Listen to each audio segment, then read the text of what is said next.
Good morning, day 2 pala namin ngayon sa Boracay. Dito pala kami nagstay sa Boracay Joint Hotel. Ganda ng place, clean, spacious, tsaka affordable pa. Ang babait din ng mga staff nila dito. For today ay pupunta kami ng beachfront.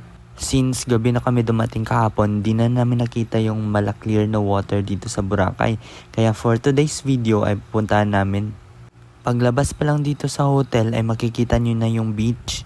1 minute walk lang ay beachfront na. Tapos ang quiet ng place, super nice.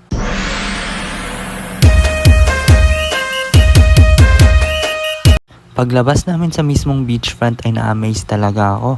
Sobrang clear ng water, ang sarap ng hangin tapos white sand pa.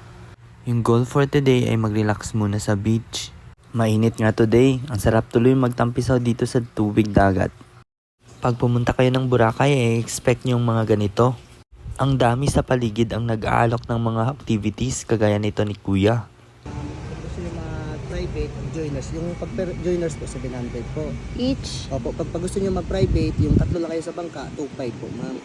Ito po, magkano? Yung para ceiling po, 1.8 po ma'am. 1.8 for 2? Hindi po, per head. Pag solo po, 2.5. Apakalawak ng dagat dito. Nag-relax talaga ako ng sobra. Andito pala kami ngayon sa Station 1. Yung part na yan ay papuntang dulo. Diyan makikita yung Willis Rock, which is pupuntahan namin ngayon. But before kami pupunta doon ay gusto muna naming umupo-upo at mag-enjoy sa view. Sa bandang dito ay parang nagkagulo sila kuya. Ano kaya meron?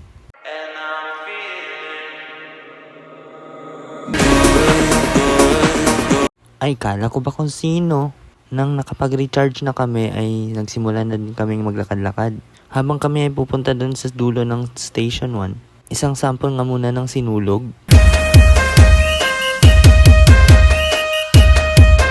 Napansin nyo ba? Unique din palang lumakad ang mga taga dito. Pero wala pa ring tatalo sa iconic walk ng mga madam.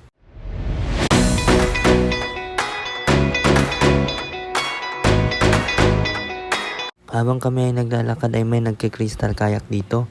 Sobrang clear talaga ng water. Can't take my eyes out of it. Hanggang ginutom na kami sa paglalakad. Tamang-tama may nakita kami sa tapat ng Willis Rock mismo. Mga lutong Pinoy, saktong-sakto sa cravings namin. Sa Kulay Mangyan pala to sa Station 1, tapat mismo ng Willis Rock. Kaya, hello mga kamangyan, ito yung view natin. Habang di pa siniserve yung food ay kwentuhan muna. Ito pala yung mga in-order namin. Inasal, kawale, sisig, kangkong, at saka sinigang. Looks yummy. Pagkatapos namin kumain ay ito na nga, may nagpabudol.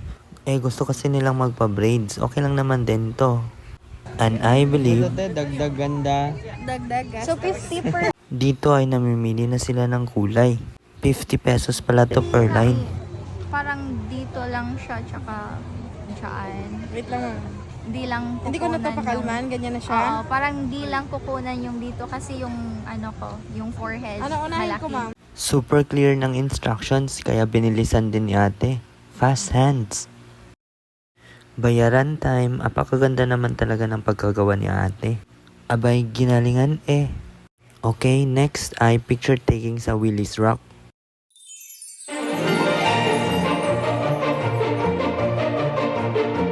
Pagkatapos naming mag-picture-picture ay bumalik na din kami.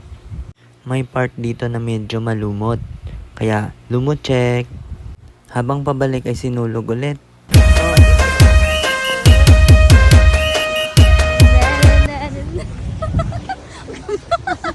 Uy, biglang lindol. Pag pumunta ka ng Boracay, mapapasabi ka na lang na, wow! Nagtampisaw na kami sa tubig. Nakakaakit kasi. Dagan na. Back when we were strange to the vera, one thing was enough. For me, one thing was enough.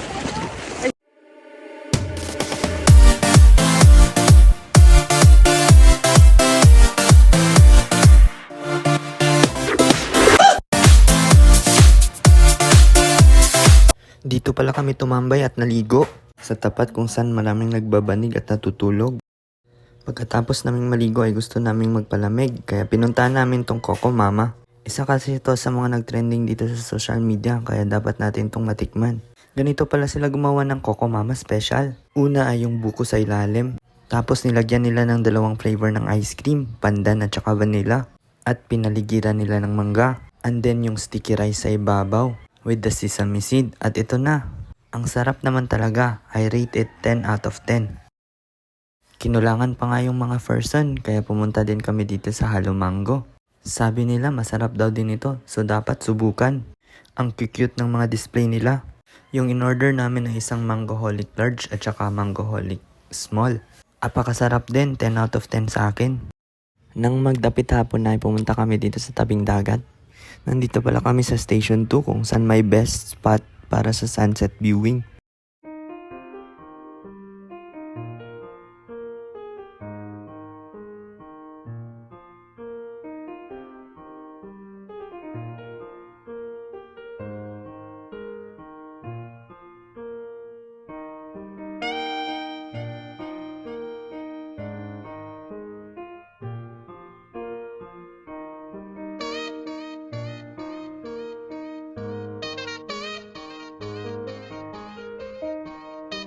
Tamang tambay at chill lang. Super relaxing talaga pag mga ganitong scenery. One of the best talaga tong sunset dito sa Boracay. Nag-moment lang naman kami pero ganitong nangyari. Buti na lang, ang ganda ng legs ni ate. Iconic walk sa sunset, check.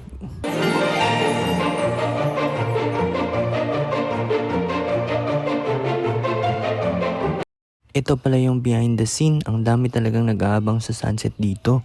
Apaka-mesmerizing naman talaga. Super magical. Ito na yung mga vloggerist.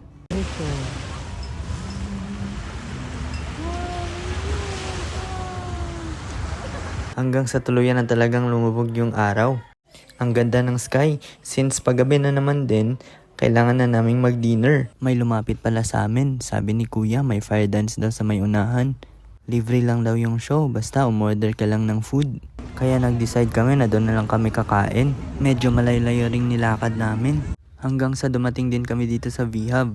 Papasok ka pala dito tapos maririnig mo na yung live band.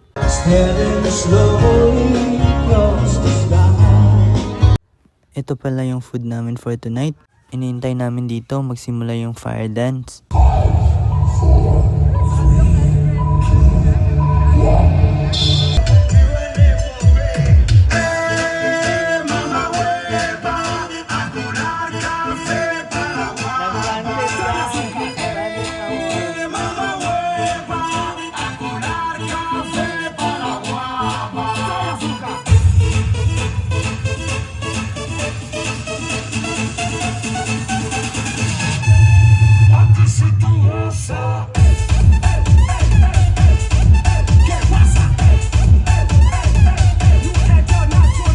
Apaka-professional talaga nilang sumayaw with the fire.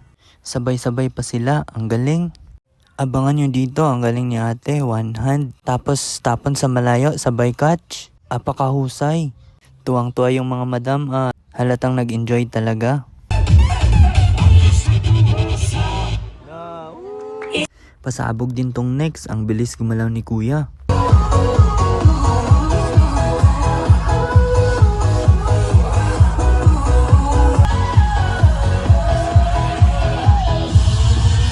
Lumalapit din pala sila sa mga audience. Ang saya siguro pag nilapitan ka din. Nadamay pa si nanay, ayan tuloy. Napatigil yung pag-video. Ilag ate, ilag. Dito ay didilaan ni ate yung apoy. At yun na nga yung first set. Yung second set ay gagawan ko ng separate video. Kaya if you are new to my channel, please subscribe. And don't forget to like and share. See you in the next vlog!